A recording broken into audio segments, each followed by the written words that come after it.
এইটোতো এটা অদ্ভুত কথা।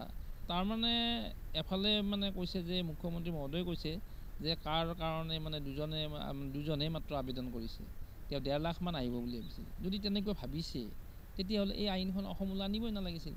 অসম সাহিত্য সভাই কেতিয়াও কাক সমৰ্থন নকৰে আৰু এই স্থিতি সদায় আমাৰ মানে অটুট থাকিব। আমি এই ক্ষেত্ৰত দৃঢ় প্ৰতিজ্ঞ যে অসমৰ আমি জাতি জনগোষ্ঠী সমন্বয় সম্প্ৰীতি সাধনৰ কাৰণে আমি চেষ্টা কৰি আহিছোঁ। গতিকে অসমে ইতিমধ্যে বিদেশী বহুত বুজাই লৈছে। গতিকে আৰু বিভিন্ন ঠাই আছে, তাতে কাক ৰাখে, কোন শৰণাৰ্থীক ৰাখে, কি ৰাখে, ৰাখি থাকক। আমাৰ যিবোৰ ভূমিহীন মানুহ, সেই ভূমিহীন মানুহখিনিকে তেওঁলোকে ভূমি দিব পৰা নাই। আপুনি যাওকচোন, বিভিন্ন ঠাইত যাওক, আপুনি গুৱাহাটীলৈ যাওক, শুক্ৰেশ্বৰ মন্দিৰৰ সেই ফুটপাথত কিমান মানুহ পৰি আছে যে তেওঁলোকৰ ভূমি নাই, থাকিবৰ বাসস্থান নাই, যি কাৰণে তেওঁলোকে ফুটপাথৰ বাসিন্দা হ'ব লগা হৈছে। তেওঁলোকক ভূমি দিয়ক। আমাৰ জনজাতীয় মানুহসকলক ভূমি দিয়ক। বহুত জনজাতীয় মানুহ আছে ভূমিহীন হৈ। গতিকে আমাৰ খিলঞ্জীয়া মানুহসকলক ভূমি দিয়ক। গতিকে সেই কামবিলাক কৰকচোন। গতিকে এই কাটো অসম সাহিত্য সভাই আৰম্ভণিতেও সমৰ্থন কৰা নাই, আজিও নকৰে, ভৱিষ্যতলৈও নকৰে।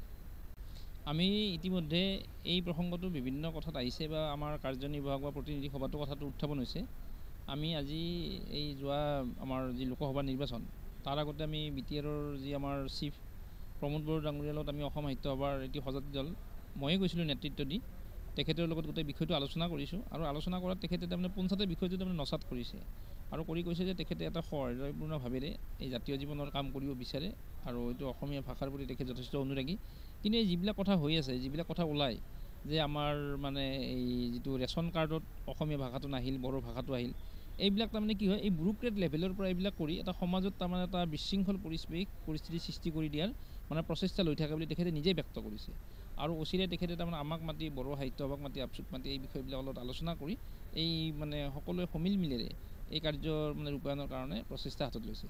আৰু মই আপোনালোকক এটা বাৰ্তাও দিব বিচাৰিছোঁ যে মই পৰহি গম পালোঁ যে আমাৰ গোৰেশ্বৰত আমাৰ সাহিত্য সভা ভৱন নিৰ্মাণৰ কাৰণে BTR মানে গভৰ্ণমেণ্টৰ পৰা মানে আৰ্থিক সাহাৰ্য দিয়া হৈছে। তাত ভৱনটো নিৰ্মাণ হৈছে কেনেকুৱাকৈ জানেনে? তাত মানে বড়ো সাহিত্য সভা আৰু মানে অসম সাহিত্য সভা মানে একেলগে মানে ভৱনটো নিৰ্মাণ হৈছে। তাত দুটা তালা হ'ব। এফালে এটা তালাত মানে তলৰ মানে গ্ৰাউণ্ড ফ্ল'ৰত এফালে আমাৰ মানে অসম সাহিত্য সভাৰ মানে ভৱন, আনফালে তাৰমানে বড়ো সাহিত্য সভাৰ ভৱন, আৰু ওপৰত এটা মানে চেমিনাৰ হল থাকিব।